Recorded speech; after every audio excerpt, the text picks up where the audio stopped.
Pixel Therapy is a member of the But Why Though podcast network. Go to butwhythoughpodcast.com for an inclusive geek community offering pop culture news, reviews, and podcasts. It's one of the things that disappoints me most is some of the most vocal fans of video games out there have some of the least desire to tell the people making their games, you can make things better, you could improve X, Y, and Z, you can be held to a higher standard. And being critical of the things we love doesn't mean we don't love them. It means we recognize they can be better and we want them to be better. Yeah, it means we love them so much that we're impassioned enough to talk about things like this. Like, if we didn't care, we wouldn't say anything. Exactly.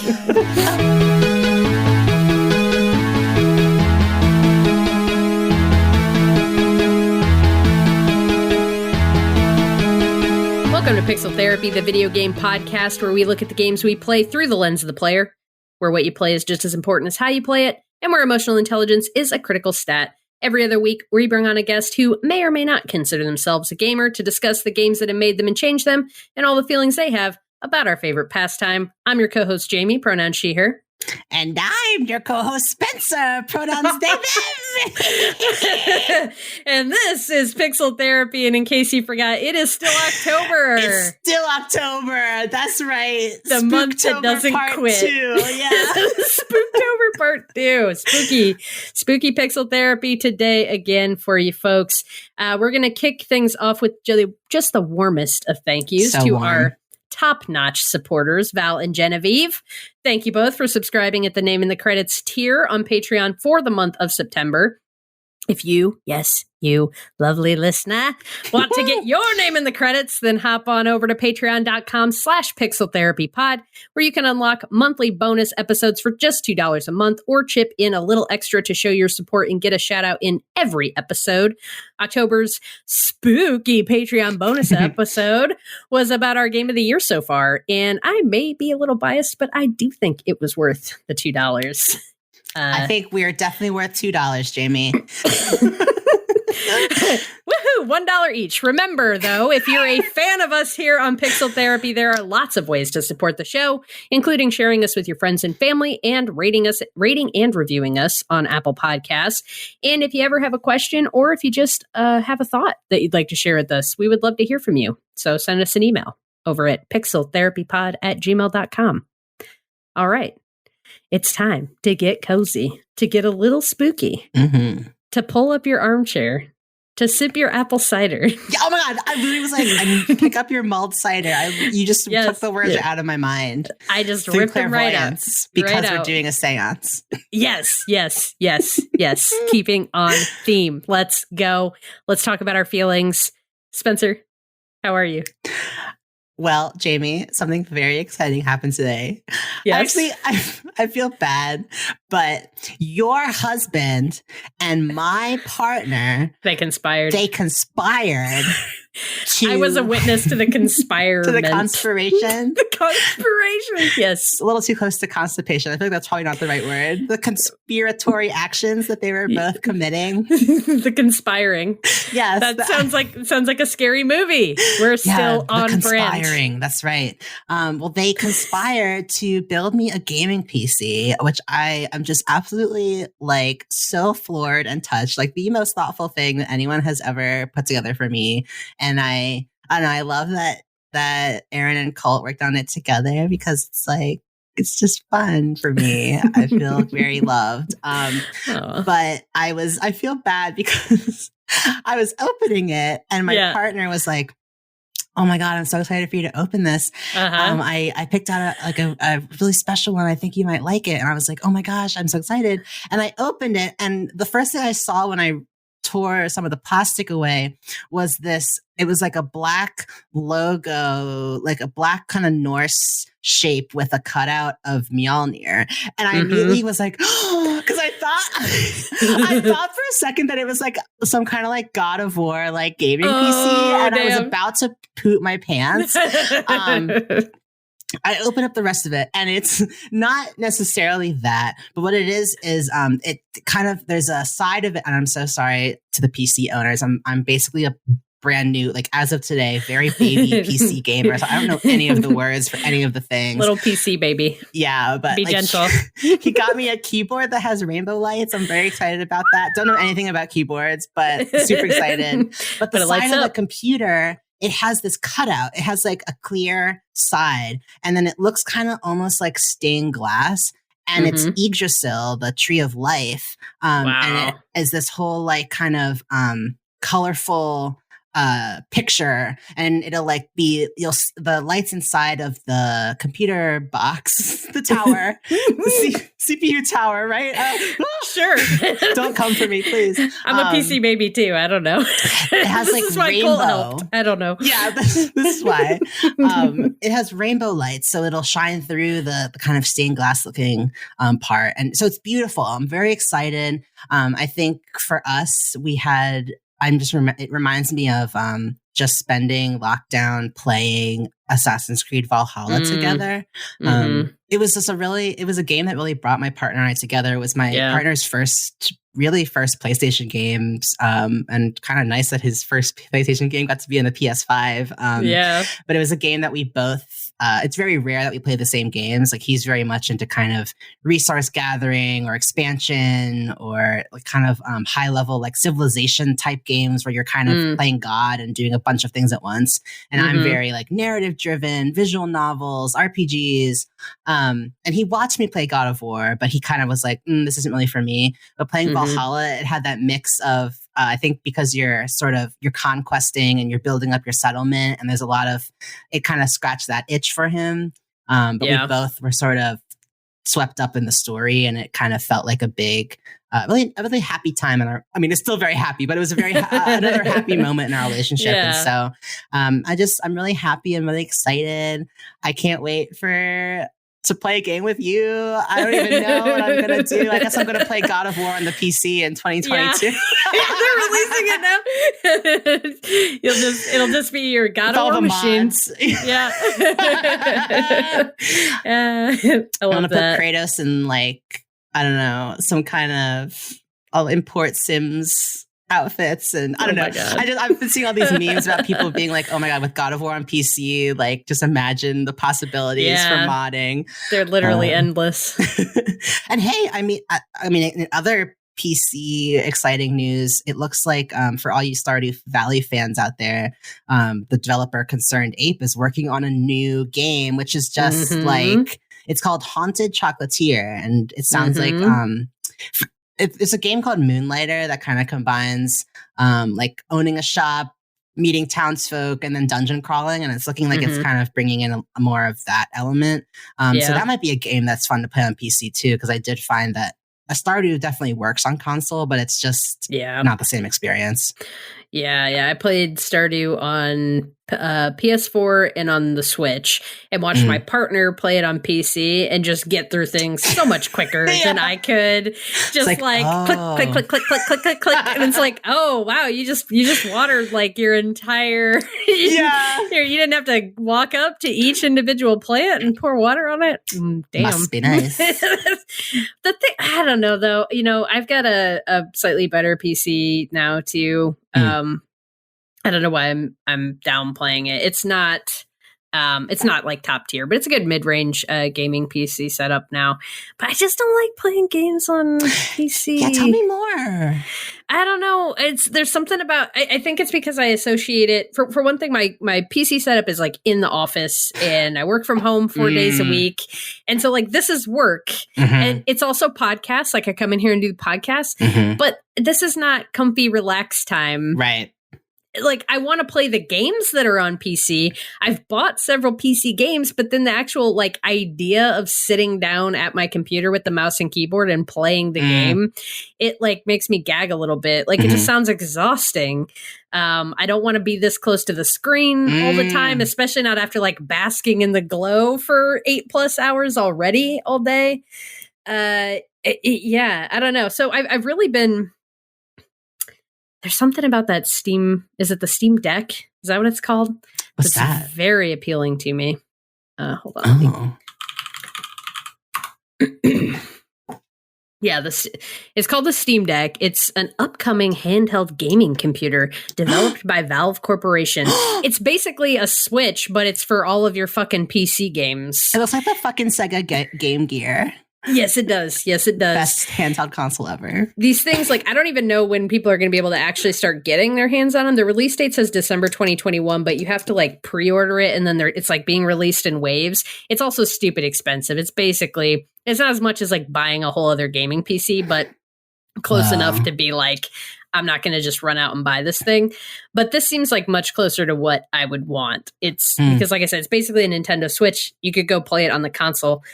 I don't know. I've also spent a lot of time looking into, like, there's ways you can stream your PC gaming to your TV. It's all very convoluted. And I'm just like, I've got so many games to play on the 3 other consoles that I have in my home. Do I really need to?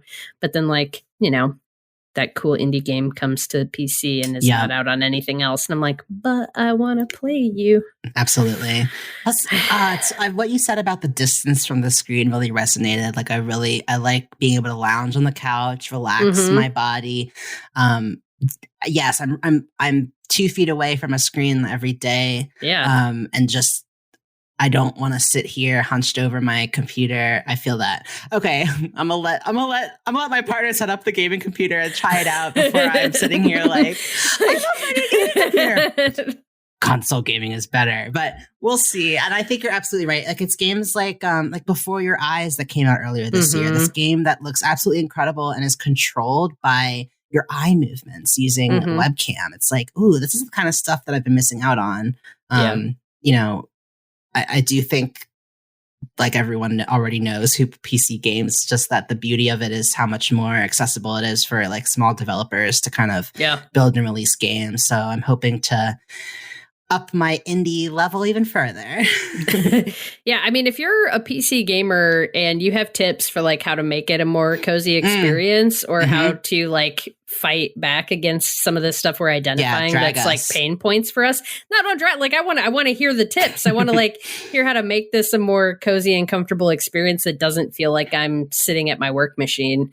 Absolutely. If folks have feedback on that. So yeah, send us an email because I am curious how folks do it.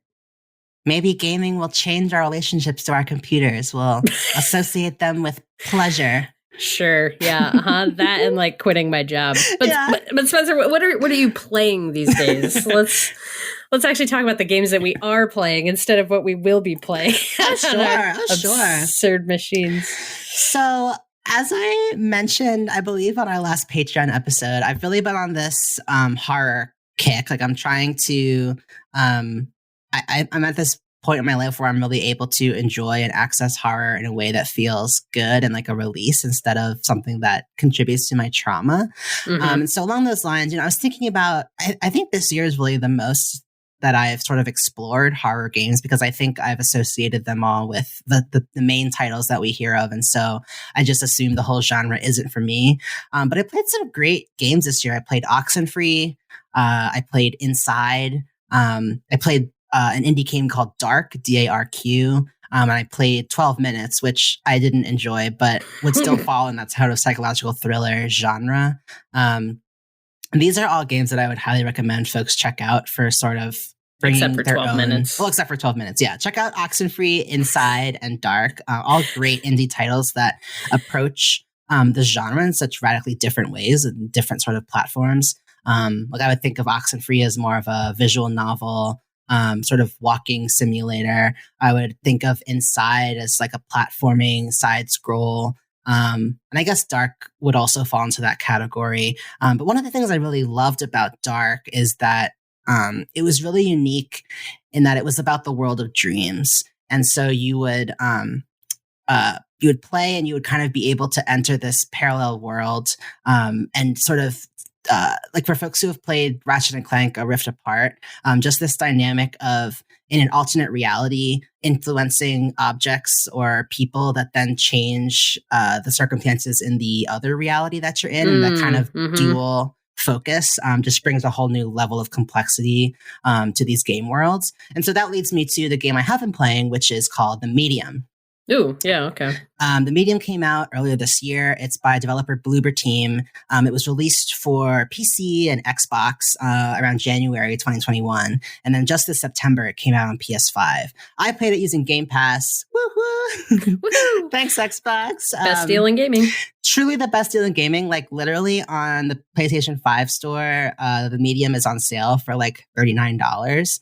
But I think my monthly payments for the Xbox, including 2 years of Game Pass, is like $34. So just downloading the game on Game Pass is like already a better deal than getting it on the PlayStation Store. So I'm slowly becoming an Xbox gamer, but the Medium is really fascinating. I would describe it as sort of like a cross between Life is Strange and Resident Evil.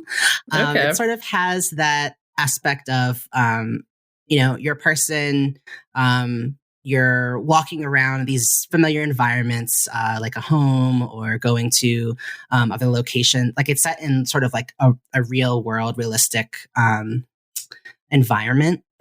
But there's also a lot of picking up objects, rotating them, examining them to find their secrets, looking around, looking at the details of things, which feels very Resident Evil.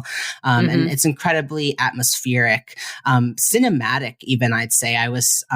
One thing that I found very charming and that I think really set the tone is that the game starts with a cold open.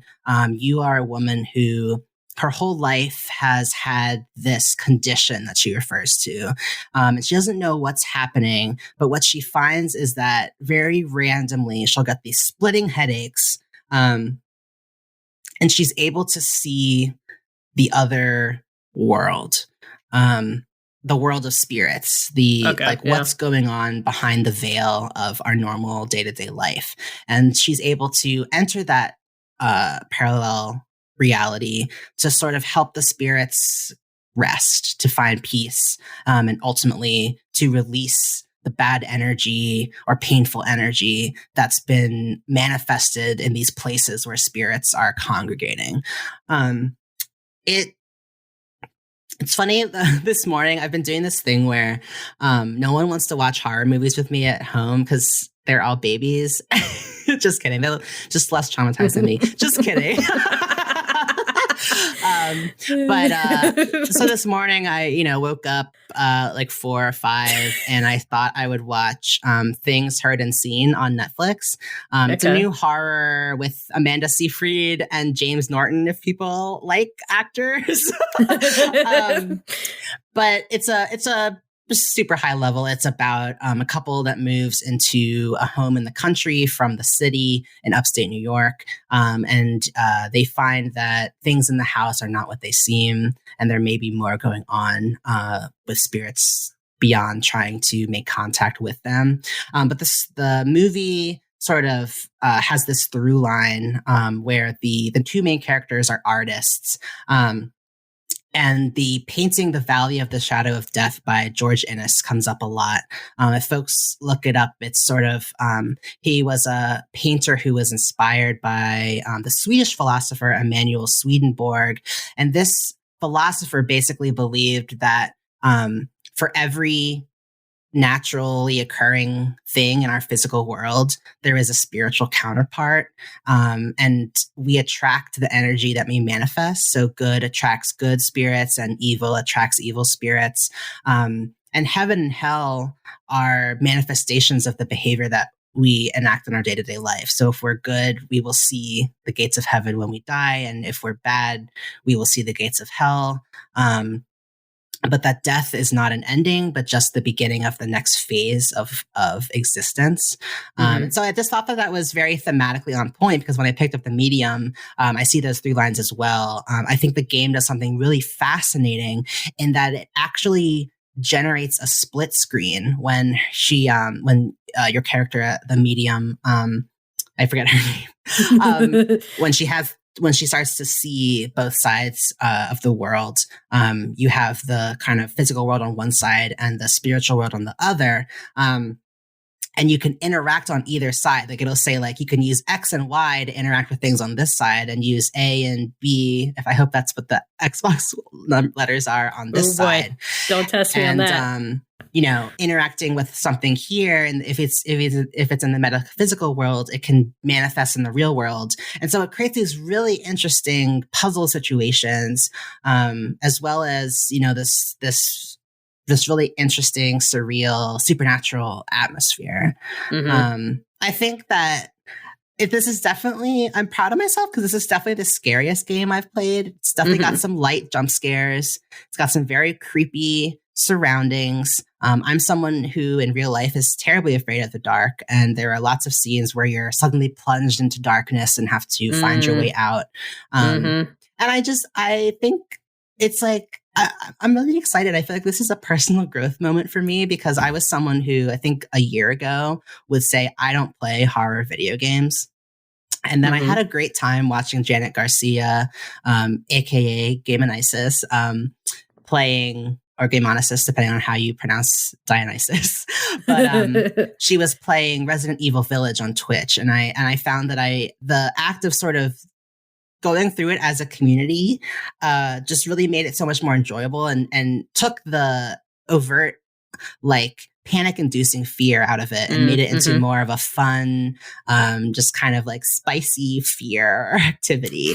And so graduating to now playing the medium on my own, you know, it's scary, but I'm not feeling physically threatened in the way I used to. I'm not feeling the stress start to rise.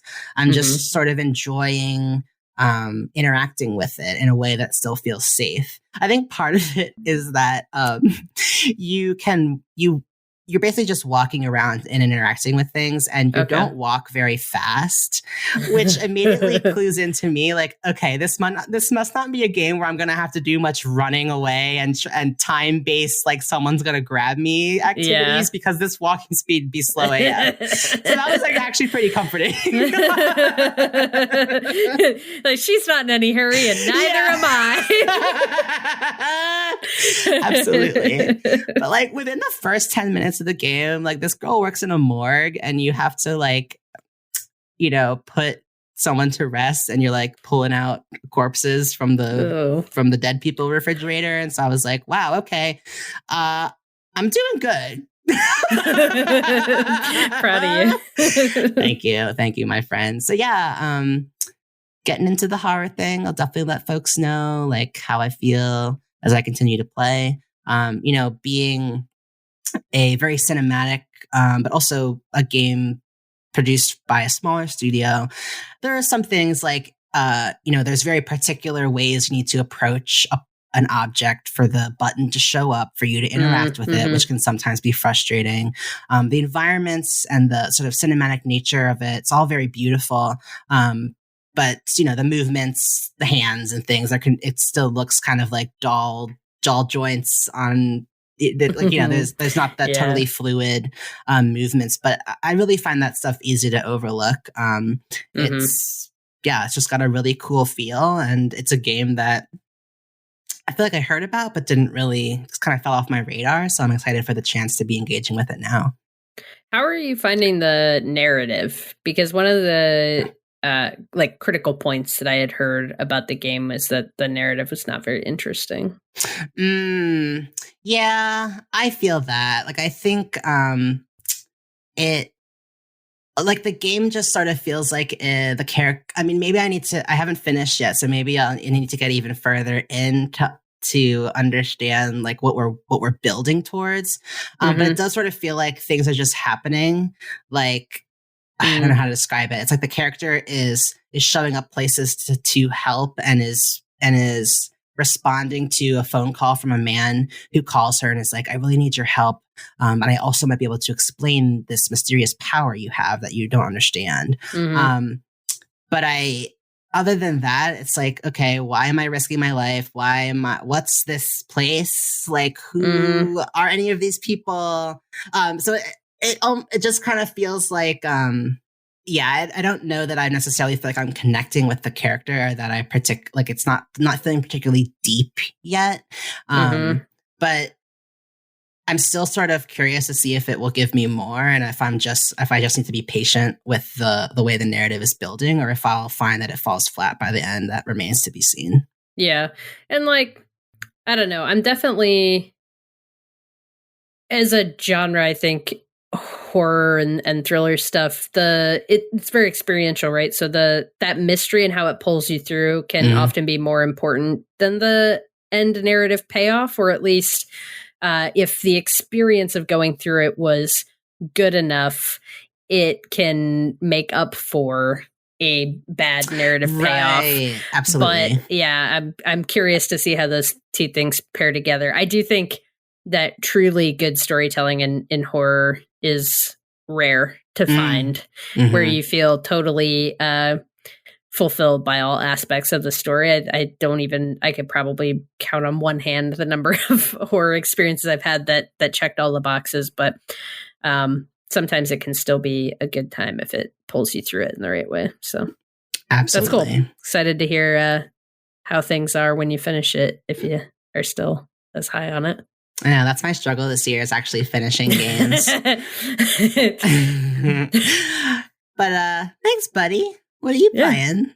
What am I playing? Well, first I'm playing a little of a lot. Like, I've been playing very is shallowly a word? I've been playing very in a very shallow way lately. Sorry, she said shallow, people, and I'm gay. What do you want? That was beautiful, though. Thank you. Thank you. I'm glad you graced us with that. But I'm experiencing some like gaming ennui, if I could put a label on it. I want to play games, but I feel like what my head wants to play and what my heart wants to play are at odds with each other. Because my head is like, Jamie, here's this list of games that you will truly love that are really interesting, smaller indie games that you should try to play before the end of the year, that you would have interesting conversations about on the podcast, that you would enjoy if you could bring yourself to play them. And what my heart wants to play is me run around, 6. Kill things. What my heart wants to play is like, I think it part of it is like this time of year, and we talked about this a little bit in the podcast last year, but there is something about the fall and the way we've been conditioned. I don't know if it's the conditioning or if it's that it's a natural gravitation towards this, but in the fall, we're used to getting big AAA game releases for the big open world with all of the things to check off, with the huge map, and you're going to go do all the things, and you're going to lose yourself for 2 months. The Red Dead Redemption 2, Horizon didn't come out in the fall, but my point is, like, there's something about this time of year, Skyrim, like this is the time of year I want to play the big Western style RPG and just be gone in a different world. Goodbye. And I'm definitely hurting a little bit because I don't feel like we have that this year. The closest thing that I have to it is Far Cry 6, as you alluded to, which I am dabbling in, and it checks some of those boxes, but I don't really want a first person shooter for this. And I also don't really want a shooty shoot either. Like, the shooting mechanics are not what I love about Red Dead Redemption. Like, and Far Cry, really what Far Cry has to offer is shooty shoot and blowy uppy. And I want to get my hands on a bow and arrow, and then maybe it'll feel a little bit better. And it does have horseback riding in Far Cry 6, which I'm weirdly really like enjoying a lot. It's first person horseback riding too, which is unique. I don't know if I've played any other games that offered that, but paired with the DualSense on the PS5 and the way you can feel the horse running, I'm really enjoying that aspect of it. But yeah, so I've been playing Far Cry 6, but it's not really what I want to be playing mentally. It's just like it's just giving me whatever it is I need right now. Yeah. But just what on the horseback, before you move on, just on the horseback riding, is it really shaky? Like, how do you not get car sick with the first person horseback riding? The camera movement actually is not that shaky. It's got kind of about like a rhythm to the way the camera moves. So there is camera movement, but it's not. I don't feel like I'm being jerked all over the place, like you would probably actually feel like if you were on a horse. They did a certain way to balance it where you're kind of going in a rhythm with the horse. Cool. It's kind of like an up and down rhythm that works well. And then being able to actually feel the hooves hitting the ground through the DualSense has a really nice effect that I like a lot. You can't have your own horse. You can get custom like horse skins and stuff, but you don't have like a horse that you call that's always your horse. It just feels like there's a bunch of horses and you just find them and you can jump on their back and ride them places. So again, it's like, it's not quite what I want. Right. Because what you want is the relationship. Yeah. Yeah. It's like if you want cake and someone gives you, I'm going to just stop this metaphor because I don't have a good end to it. It's just not quite what I want. So do you want cake and someone gives you the like store-bought, like it almost tastes like chemicals cake versus one just built by or made by your grandma who loves you? Yeah.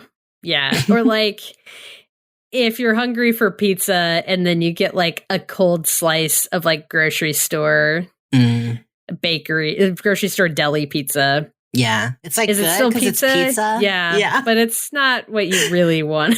Yeah. So anyway, Far Cry 6, not what I really wanted, but but it's all I have right now. I'm hoping that maybe Guardians of the Galaxy will come out next week. And that'll grab me. It's still not quite what I'm wanting, but it's a bigger experience. It's got fun characters, so we'll see how that goes. But one of the games that I have been forcing myself to play around Far Cry 6 and trying to get into is Outer Wilds, the Echoes of the Eye expansion. Anyone who has been listening to the podcast for some time knows that Outer Wilds, which is an independent game published by Annapurna Interactive and developed by Mobius Digital Games, released in 2019. I played it in early 2020. Absolutely blown away by it. One of my favorite games of all time. Just a few weeks ago, they released what they're calling the first and only expansion for Outer Wilds. Just for some context for the original game, it's a tough game to explain what it even is. So I actually found a really helpful quote from my idol, Austin Walker, in the review he wrote about it for Vice. He says, "If you forced me to explain the game in a single paragraph, it would go like this. Outer Wilds is a first-person exploration game that casts you as a fledgling astronaut and archaeologist. You travel between 6 worlds and a handful of other astronomical objects in order to piece together the history of a missing culture, stop the destruction of the solar system, and solve the mystery of a Groundhog Day-esque time loop that you're stuck in. While there's the occasional jumping puzzle, it's mostly a game about walking around and flying between beautiful planets. There's no combat, though there are hazards to scout with a camera probe you can launch around corners and into dark caves, and there is a limited dialogue with NPCs, though what there is well used. In an elevator ride, maybe you'd say that Outer Wilds is Majora's Mask's time loop meets the epistolary storytelling of Gone Home meets the golden age sci-fi cover aesthetics of No Man's Sky. But this is so reductive, sanding off all of Outer Wilds' most unique edges in order to sell something frighteningly fresh in the comfortable uniform of the familiar." Wow. Yeah, he's a good writer. I would never be able to put it that way. But Outer Wilds remains to this day one of my favorite games of all time. Just an incredibly unique experience of gameplay. And if what I just read from Austin is selling you on that at all and you haven't checked this game out, please go play it. I am going to have to give like just some very light spoilers for this game. So if you want to hear nothing about it, then jump ahead to the interview. But some light spoilers now for Outer Wilds. So in Outer Wilds, as Austin referenced, you're in a time loop, a Groundhog Day-esque time loop, which is that every 22 minutes, the sun explodes, destroying the entire universe. In the original base game, you're exploring the whole world, the whole universe. What the expansion is about is that there is basically a new area that they've added to the universe that you can locate. And then within this new area, there's an entirely new puzzle and mystery of a missing culture to solve. So it's almost, I was reading another review of it, and they were kind of they were saying it's almost like a sequel to the original original Outer Wilds that's kind of tucked within the base game. And it's like still like a 10-hour experience plus 10 hours plus. So it's pretty meaty. And of course this expansion, like you unlock it in the most Outer Wilds way possible. Outer Wilds, like it does not handhold you at all. You start the game, you get in your spaceship, and you can just go to space. And the game doesn't tell you what to do beyond that. It's like, just go figure it out. Go explore space. The only tracking that you have of anything that's happening is that as you find and experience things, anything notable, there'll be a little notification that says this is getting logged in your ship's log. And then you can go back to your ship's log and you can kind of trace, there's this very cool rumor map that connects all of the different pieces that you're finding throughout the universe to each other. So you're kind of like piecing together this giant rumor map. But that's the only direction that you get. So to actually even access the expansion, I booted the game up. I jumped in my ship. I shot up into space, expecting to see another planet. There'll be another planet here, and I'll be able to just go to that, and that's how I'll find the expansion. There was nothing new. I spent the whole first loop just scooting around the universe like, what is here for me to find? And then I was like, okay, interesting. Then I went and pulled up a review and started reading, and the reviewer generously was like, I will give you one small hint.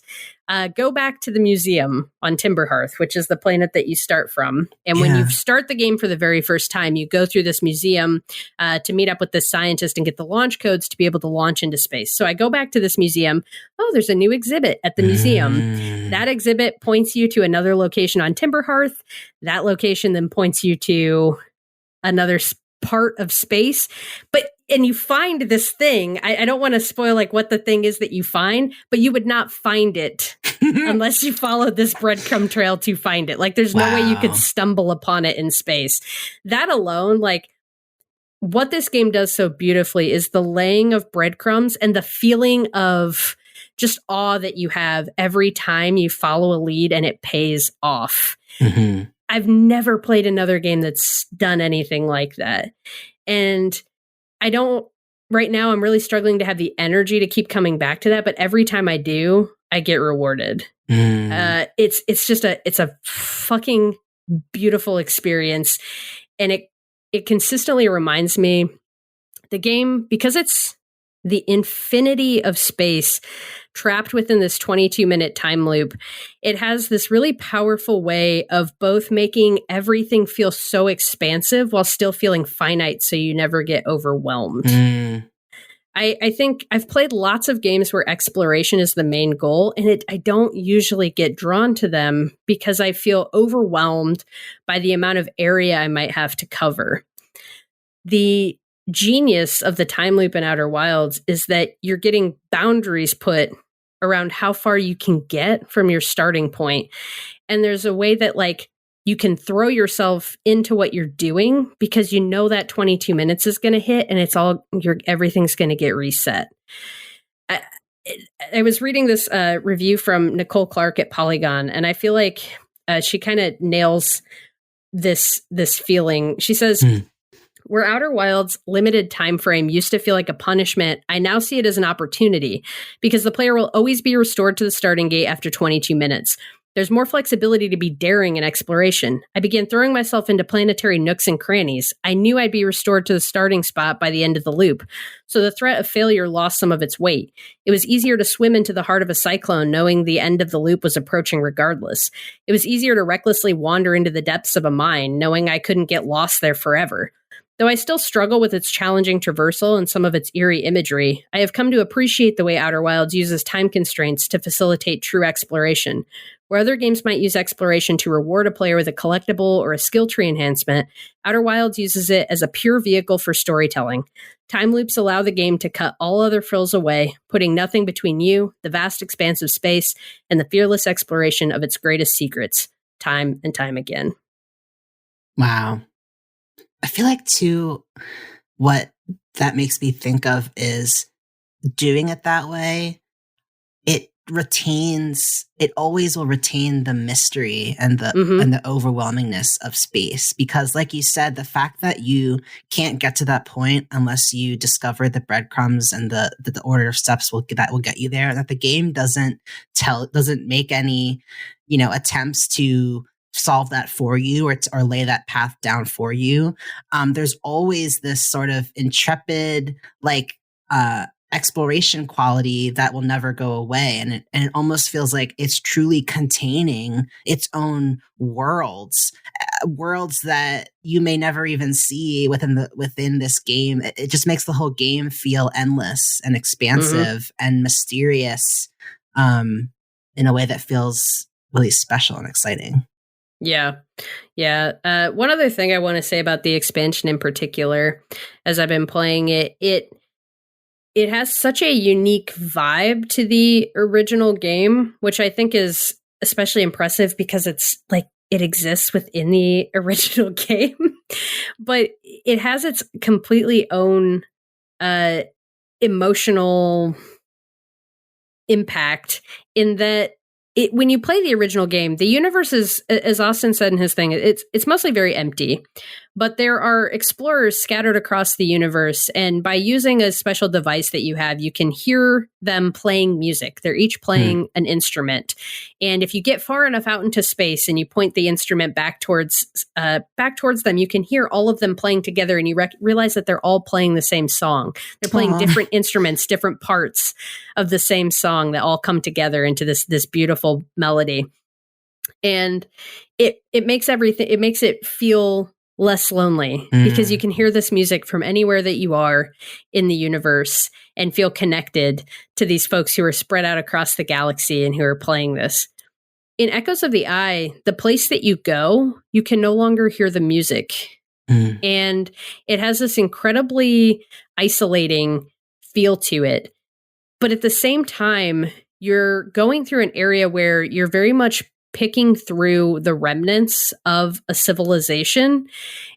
And without spoiling anything, there's a way that they are still present that is both very it's very off-putting. You feel much closer to the folks that were previously here than you do when you're exploring the galaxy and finding the history of the Nomai, who were the people that had explored the galaxy before you. But you feel very alone while you're doing it. And it was just that simple decision to make the music not hearable. Yeah. Feels, you feel like you're in a very different plane. And yet at the same time, you're very close to these other folks who are much creepier. Interesting. Yeah. Ooh, spooky. So it's a good October poll if you're in that spooky vibe season. Still counts. It's a spooky game. It's made me jump a few times with some different things that it's done. There was a section I was in where the first time I was going through this area, I didn't realize that at a certain point in the time loop, water was going to come crashing through somewhere, and just the sound of the water about made me jump out of my skin. But yeah. Anyway, folks should go play Outer Wilds. It's a good pull for spoopy season. Even the base game has areas that are pretty creepy, and I clearly am obsessed with the game and can't stop talking about it. I just love it so much. But we should go ahead and move over to our interview today, which is also a great bit of dialogue that y'all are going to really enjoy. Today, we're talking with the lovely and insightful Laura Kate Dale. And like so many of our guests, Laura does an awful lot of things with her time. She's a gaming journalist, an author, a podcaster, a streamer, and a video game butt reviewer who brings a deep and personal focus on representation and accessibility in games and the gaming industry to all of her work. In our conversation with Laura, we touched on her upcoming novel, Who Hunts the Whale, which is a satirical exploration of exploitative AAA game development. We talked about the gamer identity and the problems caused by aligning one's personhood with the media you consume.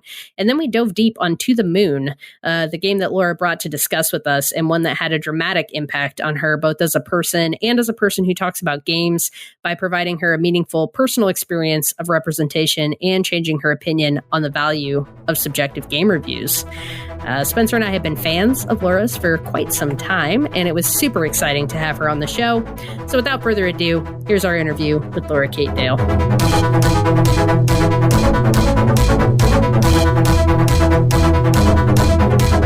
Hello to our wonderful guest, and thank you so much for joining us in the virtual Pixel Therapy studio. To start, would you mind sharing your name, pronouns, and just a little bit about how you spend your time? So my name is Laura Kate Dale. I go by Laura K. Buzz on the internet. My pronouns are she, her, and I spend most of my time writing and making podcasts and playing video games and interconnecting those three interests in various ways. Absolutely. And Laura, you are a prolific author and editor of titles including Uncomfortable Labels, Gender Euphoria, and most recently, Things I Learned from Mario's Butt. I wanted to take a second to explore that last one with you. In the prologue of the book, you write, "This is not a book designed to objectify butts and view them as sexualized objects. This is a book aimed at learning about what they can teach us about their games, their characters, and their worlds." So right off the bat, why butts? So the story for this is a little bit silly. Roll back about 7 years ago, I was first trying to get a career off the ground in video game coverage, and I'd very suddenly lost a job. I'd come out of as trans and then very suspiciously been let go right afterwards. And I was like, okay, if I'm going to try and make a go at writing about games, I'm going to, now's the time to go for it. And I set up a Patreon and was very desperately like, if by the end of a month I can make enough to cover my rent, this will be fine.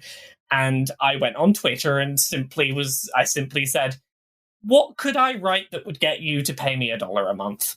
And I don't remember who it was, and I wish I could track down the tweet. I have many times tried to track down the tweet of whoever this was. Someone jokingly tweeted at me, "Video game butt reviews."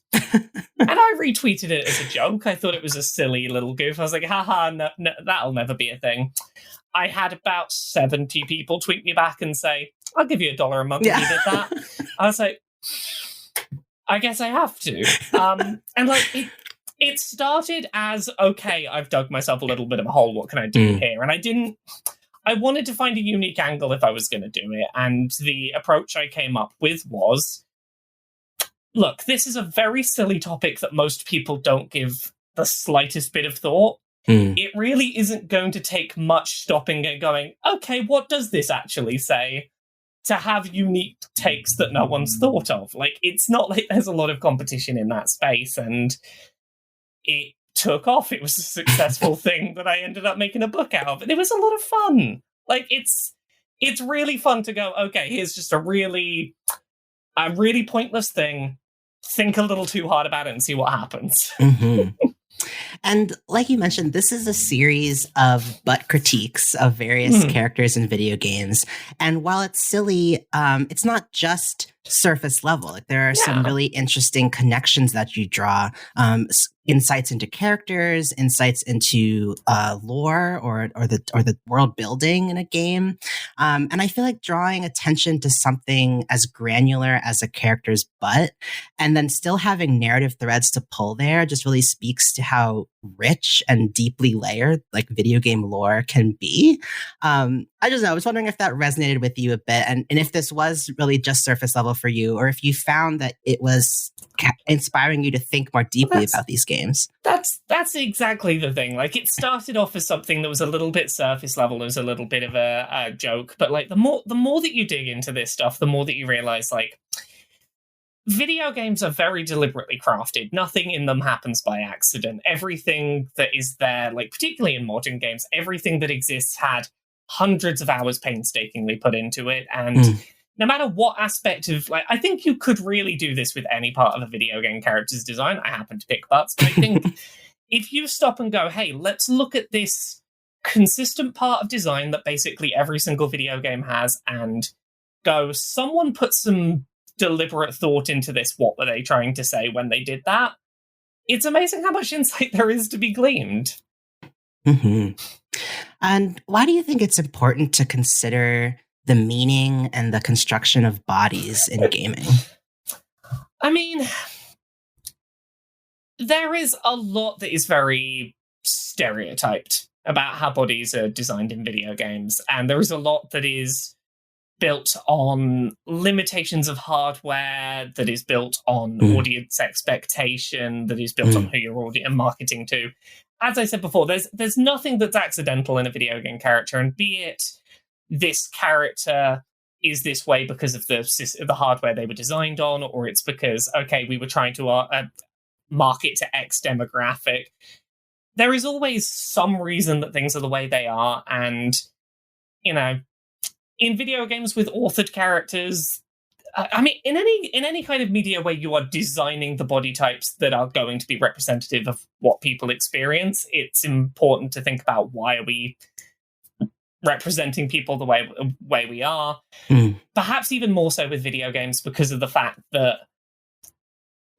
you're controlling these characters, there's a sense of ownership, there's a sense of identity, there's a sense of connection that, you know, we shouldn't be thoughtlessly designing characters that people are going to have that level of connection to. And I don't know, it's funny. Like, I just feel like as a trans person playing games, I can assure you that I'm definitely looking intently at every part of a character's body, because I feel like, oh, their hip shape, maybe they're a trans guy, or my headcanon is now that this character is a trans guy, or like I just find that I'm always sort of hyper analyzing every piece of a game to try to find pieces that resonate with me, knowing that like not all games were designed with my experience in mind, and most of them aren't. I mean, a big part of that is obviously the active lack of representation that trans people have in video games generally, is that, hey, look, if you're not going to give us representation and canonical representation, we're gonna go looking for it, and if you give us even an inch, we're going to take a mile and be like, all right, that one's trans now, they're ours. Yes, we will. That's absolutely right. So you're also working on a new book with your wife, Jane Aerith Magnet, called Who Hunts the Whale, which is a satiric fiction set at Supremacy Software, an exploitative big budget game development studio. The book is currently funding on Unbound, and we will make sure to drop the link in the show notes for all of y'all at home. But tell us more about Who Hunts the Whale. Like, why did satire feel like the most appropriate application to tell this story? So this story ended up coming about. Myself and my wife do a podcast called Queer and Pleasant Strangers, and we've done this podcast for about 3 years now. And one of the little recurring skits that we did for a long time was, it was originally called Inside the Boardroom of Electronic Actor Softworks, a mashup of various video game studio names that we are not putting on a published book. But it's one of those things that the video game industry is exhausting sometimes, and more so as time has gone on.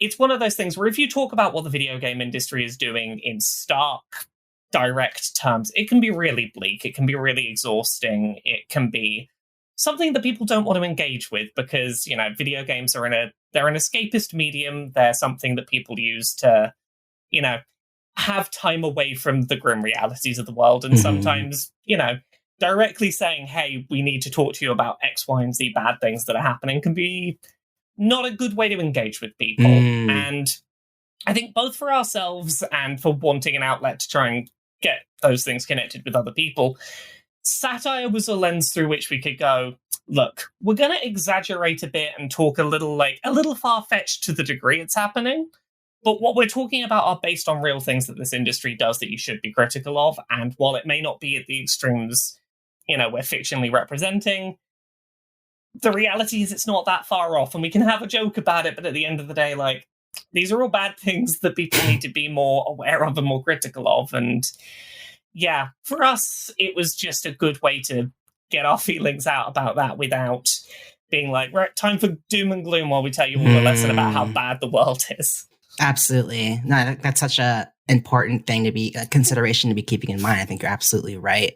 And it seems like a really great way of reaching people who might initially be sort of resistant to talking about these things. It also feels like this like genre of fiction set within the culture of gaming. It feels like something I'm I'm starting to see emerging. Like, it feels like the titles I think of that are gaming related are like Ready Player One, Otherworld, the Warcross series. Like, it's like action, maybe even like young adult leaning kind of like stories. But this side, kind of seeing like how the sausage gets made for better or for worse, or kind of addressing what's going on behind the scenes in a game, not just the people playing it. I just think is really fascinating. I don't know, just wondering if that resonates with you at all. Yeah, it's one of those things that I've never been a fan, particularly of the kind of video game-centric fiction that is like, hey, here's a bunch of things you recognize, and it's just sort of, it's a power fantasy that we layered some technobabble on top of and pretended it's video games. Like, we mentioned hit points at some point, but I think our industry probably wasn't ready to move away from that to a certain point. Like, I think there is a certain degree of literacy of, you know, terminology and understanding of the industry that is required for the average game playing person to engage with books that are about the industry and fiction set within the industry. We had to wait to a point where knowledge of how the industry operates has become a lot more commonplace than it used to be. We're in the era of, you know, documentaries behind the scenes of video game studios, where making ofs of games are a thing that people actively seek out, where people are very invested in the news cycle of like what's going on at the studio that makes the games. And it's nice that there's enough background understanding of what this industry is and how it functions that we can tell those kind of stories now, I think. Absolutely. Like, hopefully that kind of transparency will only lead to more improvements and more rapid change. Yeah. And, you know, you touched on this a bit about how, like, it can feel really overwhelming. It can feel very doom and gloom trying to consider just how much work there is to be done within the gaming industry, and how messed up it can be. And it seems like every day we see new stories. And just as someone who, like, I feel like you have this really positive way of talking about these topics that are important. And like you said, making it approachable for people who might be going to games as an escape and don't want to necessarily consider the harder parts of engaging with this hobby. So, like, what inspires you to keep writing about and participating in the games industry, knowing that you're also familiar with its uglier sides? That's a really interesting question. I think ultimately the way I try and look at it is that I'm hard on this industry because I want it to be better.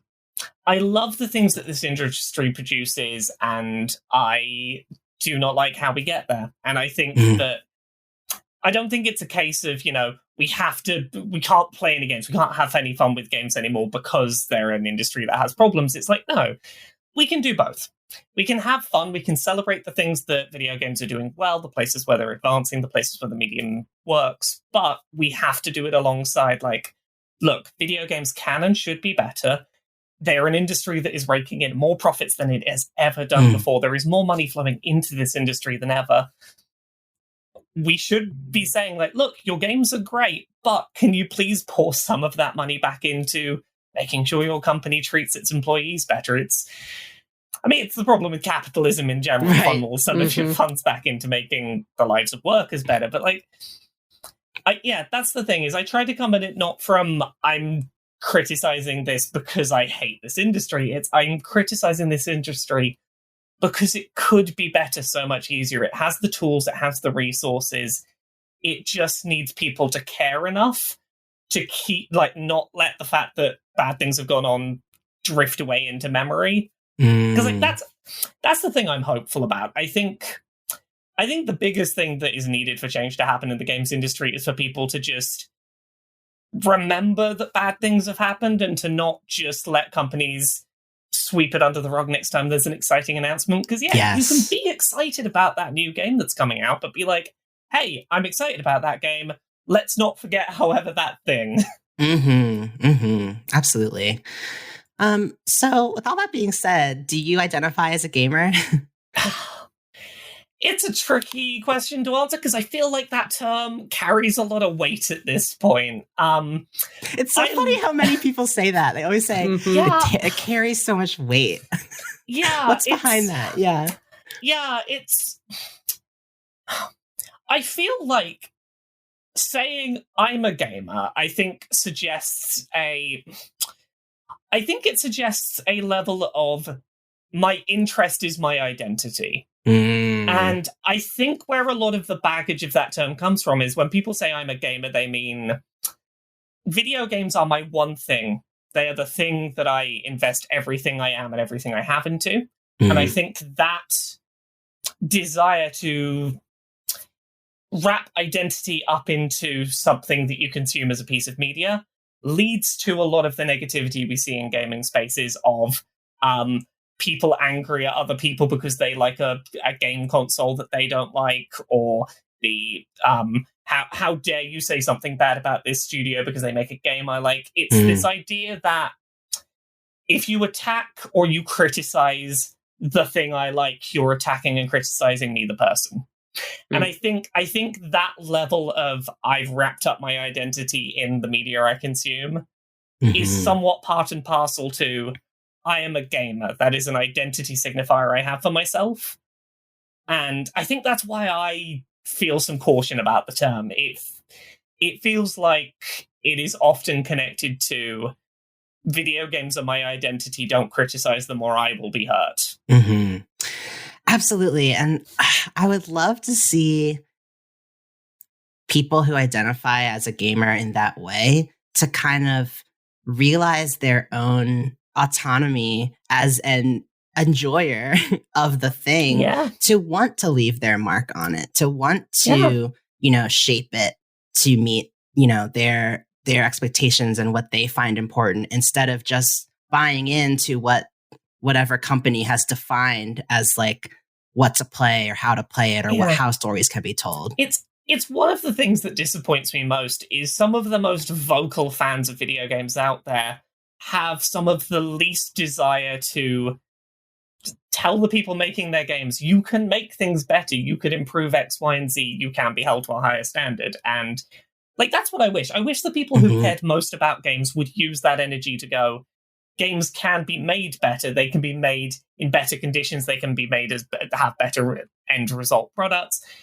We can expect better of the industry we're in, and it's okay to be critical of being critical of the things we love. Doesn't mean we don't love them. It means we recognize they can be better and we want them to be better. Yeah. It means we love them so much that we're impassioned enough to talk about things like this. Like, if we didn't care, we wouldn't say anything. Exactly.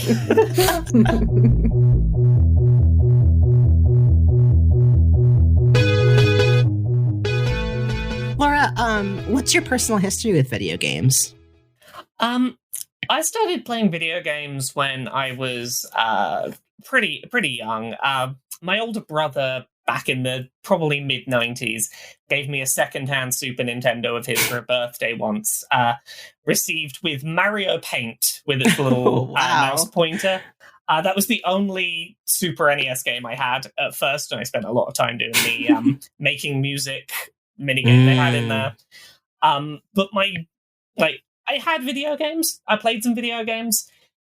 Where I remember really going, video games are the thing. They're the thing that I love. They're the thing I want to dedicate my time to consuming, was being gifted a Nintendo 64 with Ocarina of Time.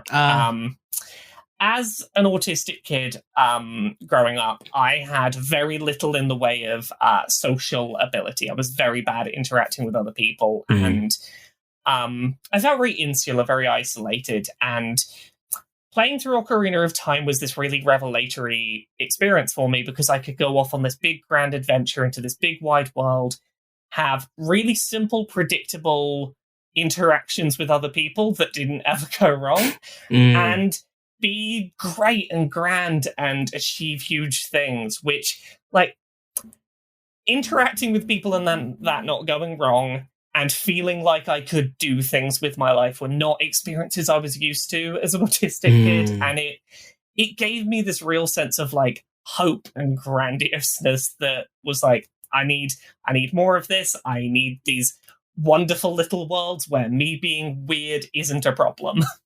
Absolutely. It reminds me of we had Dr. Devin Price on the show a few episodes ago, author of Laziness Does Not Exist. And something that they were talking about was that games can really give, like, the fact that it's a controlled world with predictable, like in our daily lives, there's very rarely an instance where if we do everything that we're told to do, we do it the right way, that there's a guarantee that there will be a reward and that we will grow.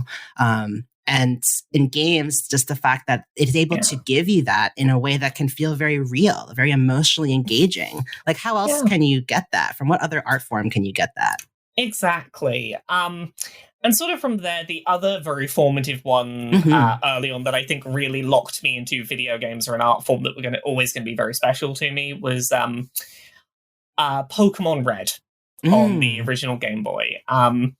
I, from a young age, have always had a very numbers and facts and digits and statistics centric brain, and I was just starting school at exactly the right time that Pokemon was absolutely blowing up. It was like the one thing that like everyone wanted to talk about. And I had enough of a brain for memorizing stuff that it was the impetus for like some of my earliest positive social experiences. It wasn't long-lived, but there was a brief period where Pokemon was very popular, and I could tell you, like, I can go, that Pokemon's going to evolve at that level, it's going to learn that move at that level, this is where you find that there's where all the things are.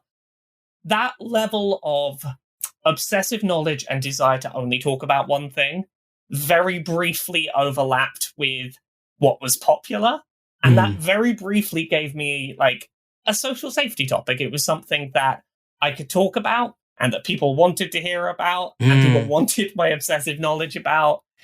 And it really opened up a lot of like my ability to communicate with other people and to go like, oh, okay, that I can do people when I have a thing I can talk about that they're okay with.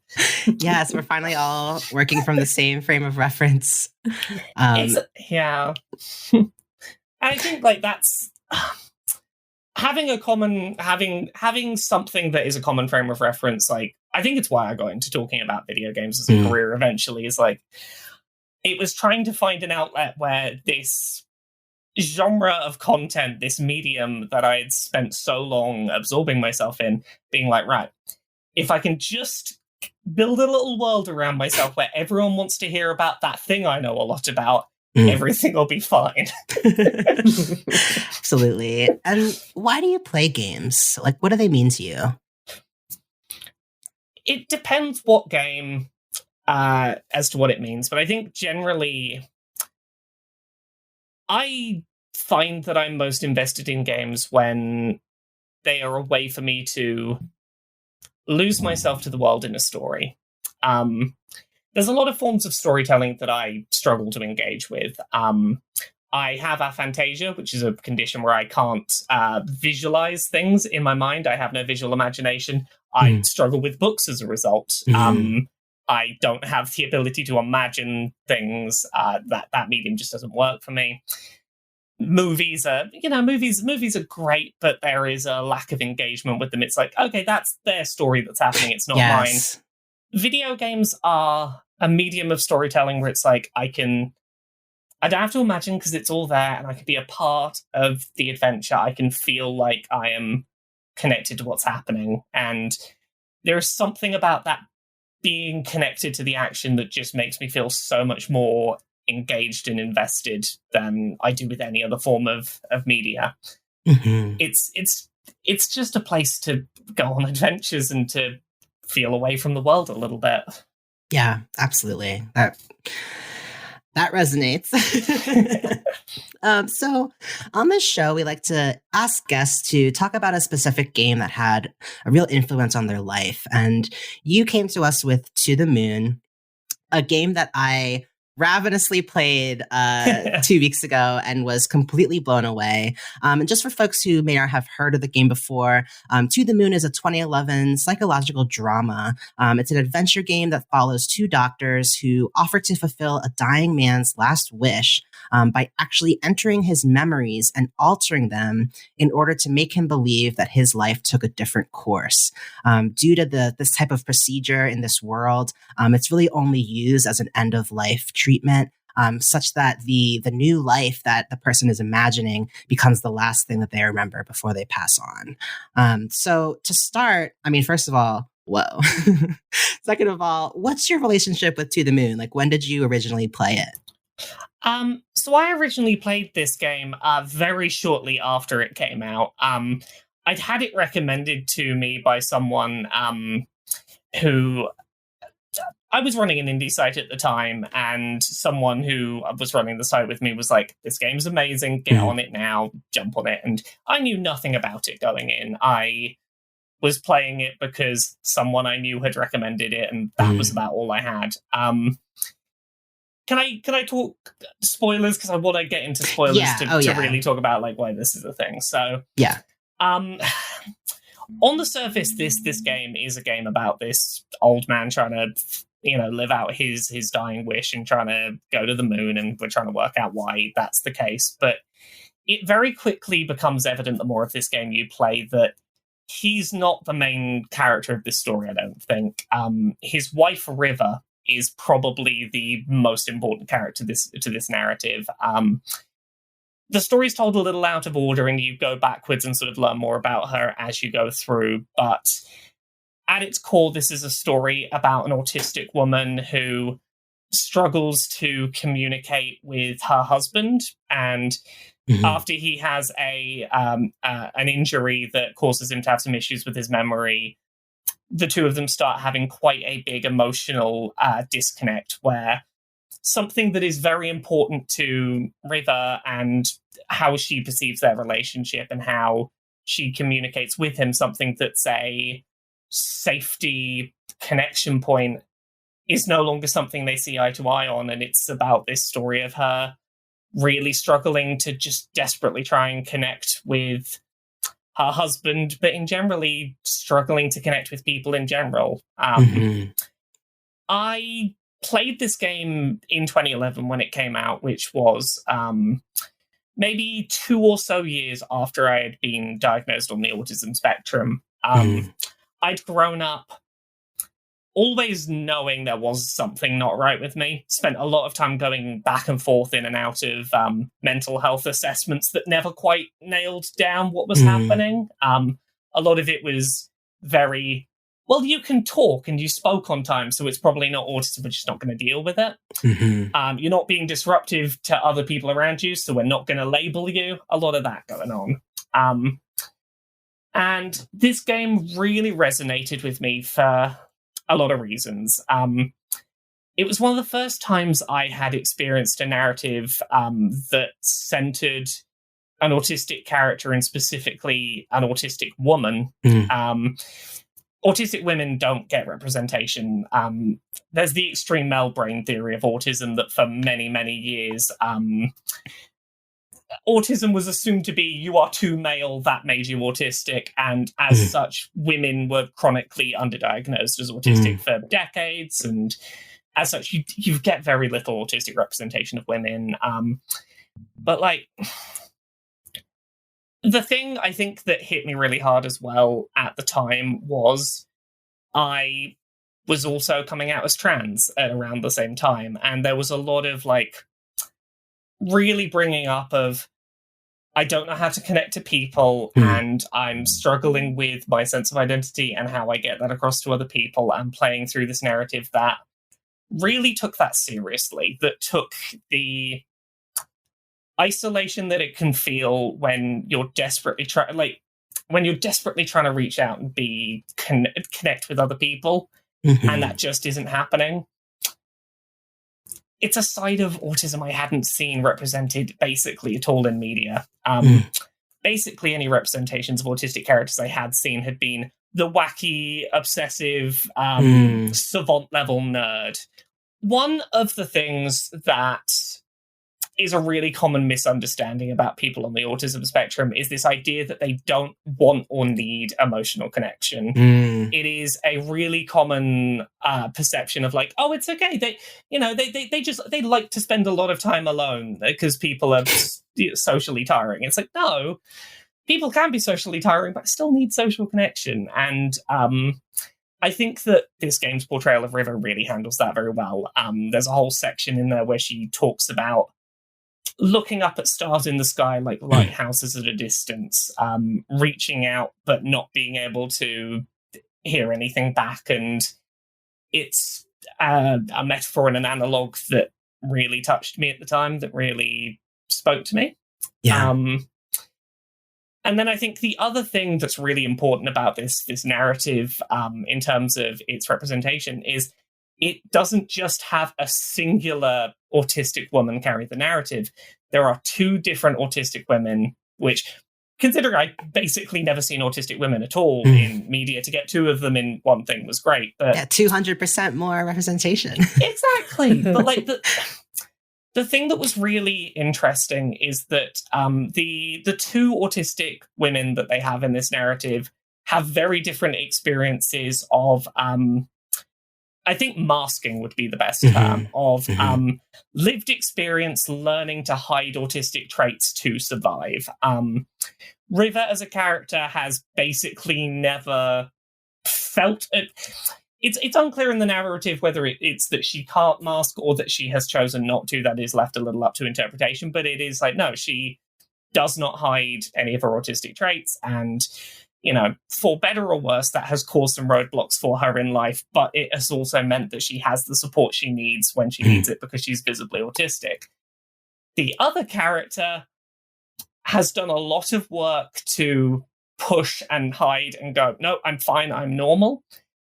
And there's this really beautiful speech in the middle of the game where she talks about not feeling able to take support and help when she needs it anymore because she's played the part so well that when she tells people, I need help with this, I'm struggling with this, I'm autistic and I'm struggling with it, people's response is, well, you don't seem autistic.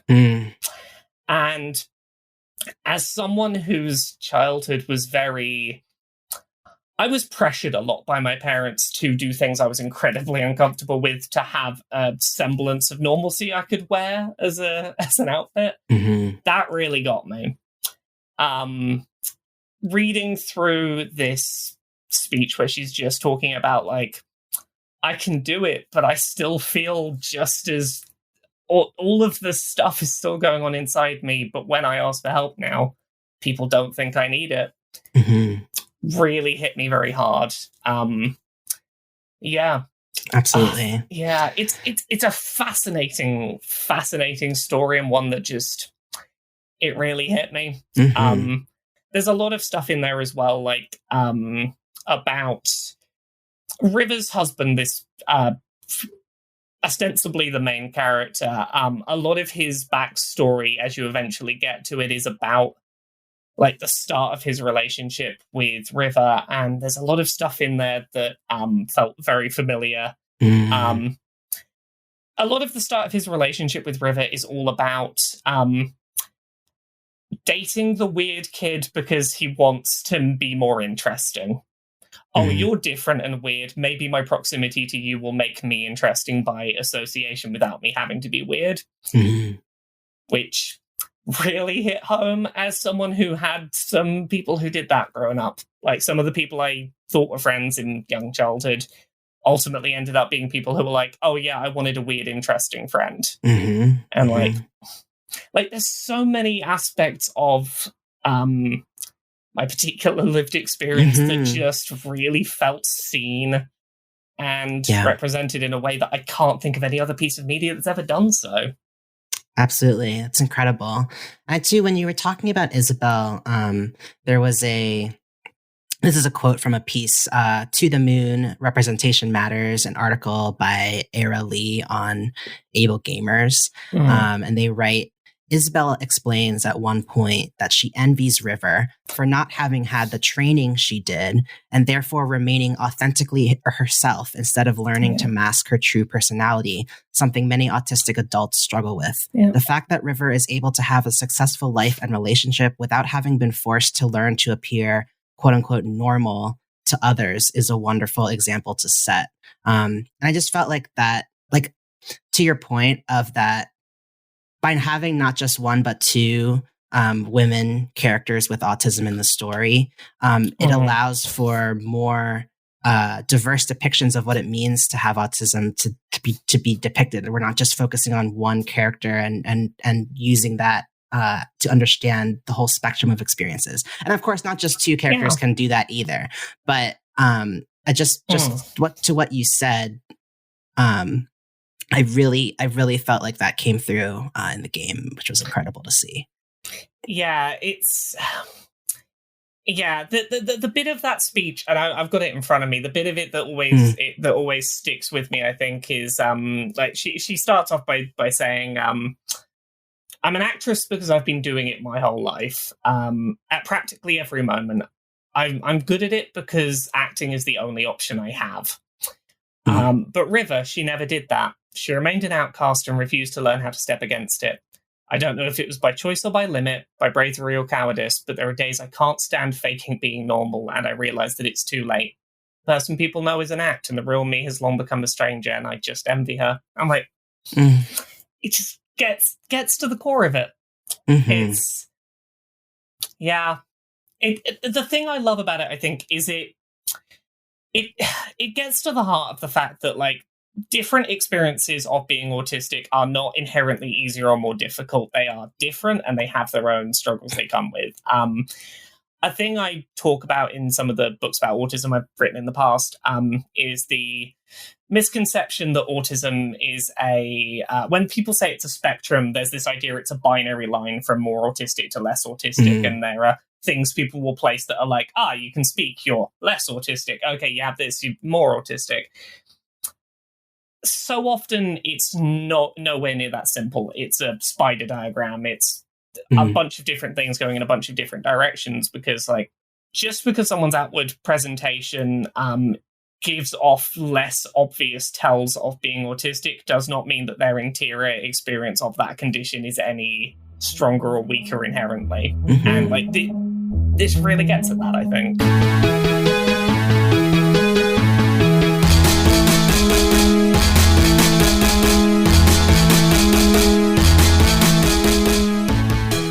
You also mentioned that the game influenced your approach to critiquing games. I was wondering if you could say more about that. Well, when I first played through this, I had a really difficult time working out how I wanted to talk about it. Again, this was back in 2011. I wasn't doing this professionally as a job. I didn't have any formal experience. And I'd been very used to writing, like, I'd grown up on video game websites doing reviews that claimed to be objective, that were like, yes or no, is this good or bad?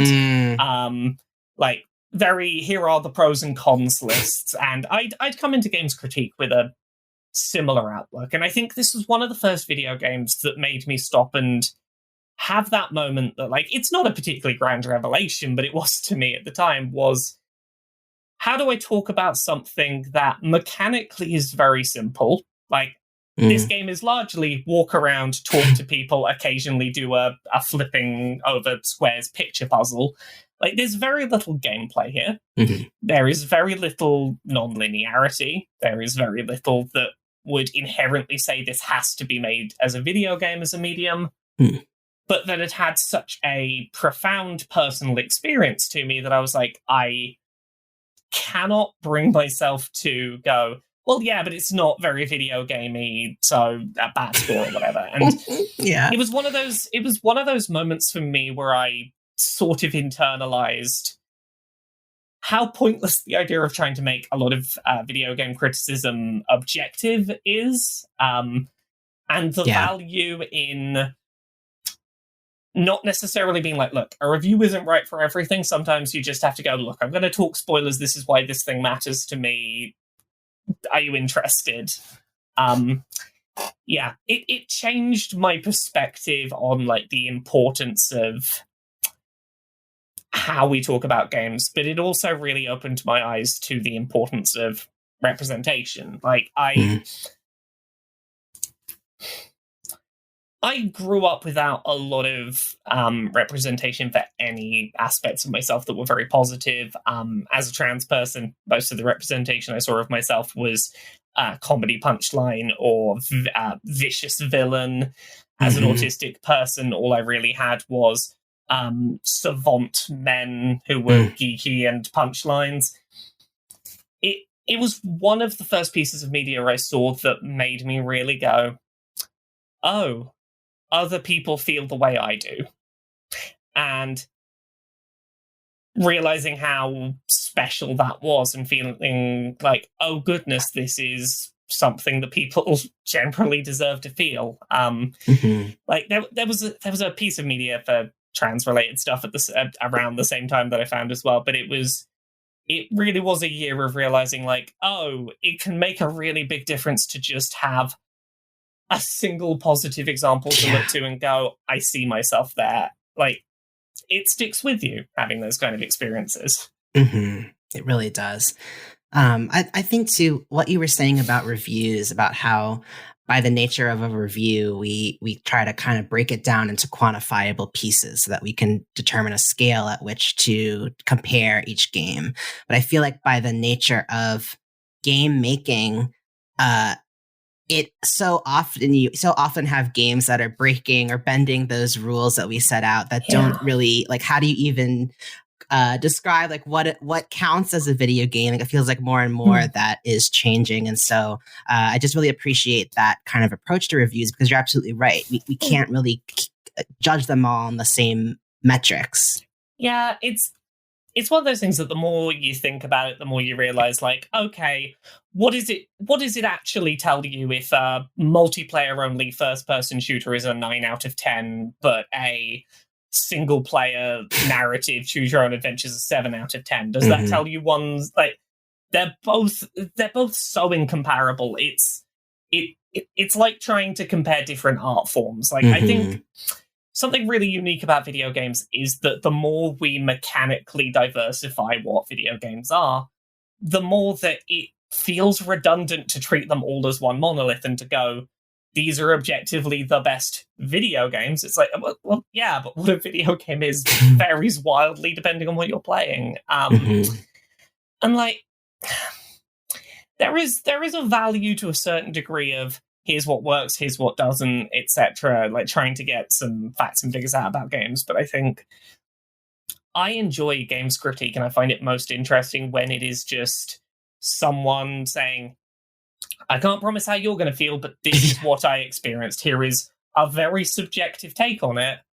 Subjective opinions are fascinating. They're what get me interested in stuff. It's where the most passion tends to be. That's right. And so have you, as a games critic, like, have you played anything like To the Moon since? Anything that stands out to you that affected you in a similar way? Okay. So one video game that jumps to mind that was very, very impactful to me, and for very different reasons, not for nearly such a I'm being represented kind of way, but more in terms of making me think about what video games could and could not be, and like what they should have obligations to. The original Life is Strange. It is a kind of janky, kind of awkwardly written game. For anyone who's not played it, it's a narrative choose-your-own-adventure about a young adult woman who discovers she has the power to rewind time.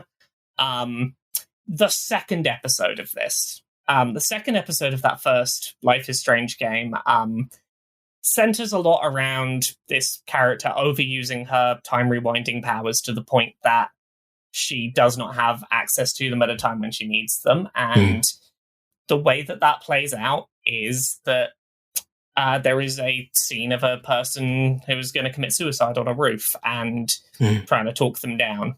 I think the thing that was really fascinating in hindsight is the willingness those game developers were willing to go to not shy away from that. Mhm. I have some criticisms of the way they did it, and I find those very interesting. It is very possible that if you don't say the right things to this person, they will commit suicide. Or attempt to anyway. Mhm. The video game then, a few seconds later, gives you a very video gamey, what percentage of people successfully saved her? Oh, God. Yes. And as someone who had in the past had a friend commit suicide who had not, I had tried to talk them down and had spent a long time like trying to go like, it's not my fault, there's nothing I could have done, that isn't how reality is. It was very jarring to fail to save this fictional person and then go, 85% of people managed to save her, you're in the minority that isn't good enough to save her. And I have a lot of criticisms of that, but I think it's really interesting seeing, like, in terms of like the birth of this medium and this medium trying to grow up, the conflict that sometimes happens between the stories we're trying to tell and remembering them in the context of like how video games are made. And like that scene was undeniably powerful, and the effect it had was it really emotionally got me, and that is what it was trying to do. But like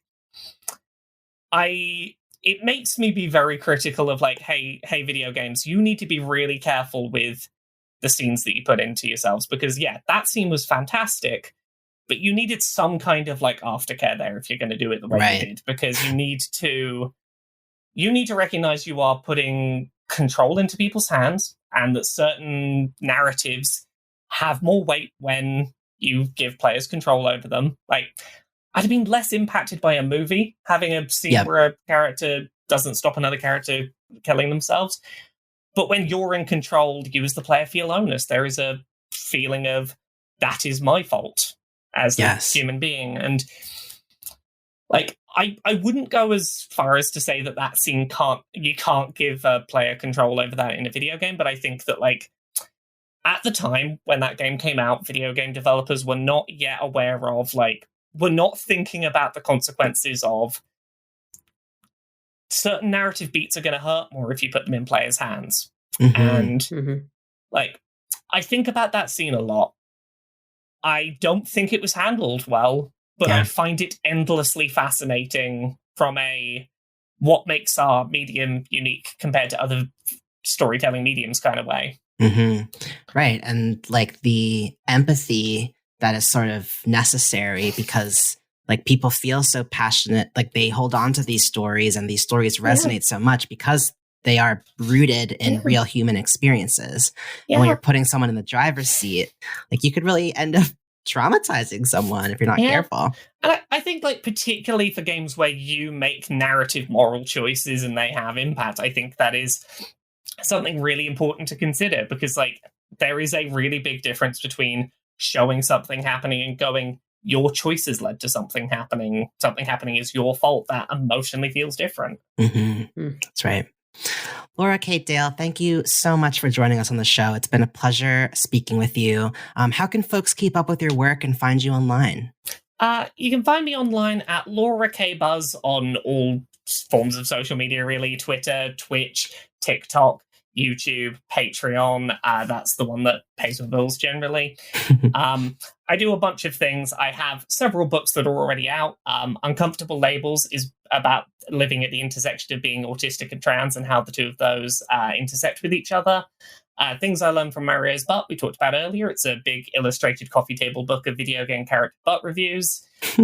Gender Euphoria is an anthology of non-cis people's positive gender-affirming real-life experiences. Who Hunts the Whale is currently available on Unbound. You can pre-order a copy. There are various backer rewards and things, but it's up there. You can go and put some money and you'll get it when it comes out. Other than that, I do some podcasts. I did one called Pixel Squirt, where we talk about video game character pornography, but like through a very analytical, what does this tell us kind of lens. Of course. Pod Position, where we talk about video games and whether they're great or perfect, and definitely not the politics of them, definitely not. Queer and Pleasant Strangers is a podcast I do with my wife, where we talk about things that aren't video games, like comics, board games, TV. And I'm on a Dungeons & Dragons podcast called Dice Funk. Each season is its own self-contained story. I'm on seasons 3, 4, 5, 6, 7, and 8. Jump into whichever one you like. They're all their own little micro stories. Great. Awesome. Well, lots of options for you folks, no matter what your interests are. Laura, thank you so much for joining us on the podcast. Thank you very much.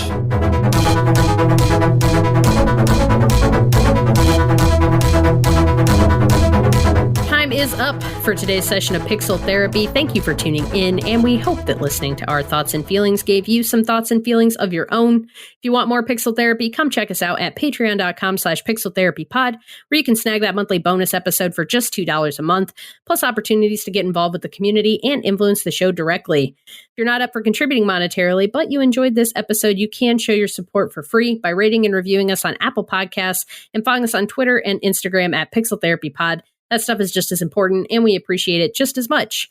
Remember that Pixel Therapy is a happy member of the But Why Though podcast network, so you can support us by supporting them and heading over to butwhythoughpodcast.com. That's though with a THO. Take a peek at the inclusive geek community they're building around pop culture news, reviews, and kick-ass podcasts like yours truly. And you can keep up with all of this stuff and more by visiting our website at pixeltherapypod.com. Finally, since we like to put our money and our energy where our mouth is, we end every episode with a recommended side quest. Thank you so much to Laura for this week's recommendation. So excited to talk to you all about Deaf Rainbow UK. First a Facebook group, then a website, and now a community-run organization offering trainings, consultations, and surveys aimed at building a better world for deaf LGBTQIA plus people in the UK and around the world. Deaf Rainbow UK provides information and resources for deaf queer folks, bringing attention to the lived experiences of folks who fall within this intersection of marginalization. To learn more, access resources, volunteer, and or donate, visit deafrainbowuk.org.uk. Thank you for that side quest, Spencer. That is our show for today. So go forth, run a story mission, level up some stats, and don't forget to hug an NPC every now and then. We'll be back soon. Just every now and then. Give them a hug. A big hug. A big, warm, spooky October hug. We'll be back soon with some more Pixel Therapy. Bye-bye.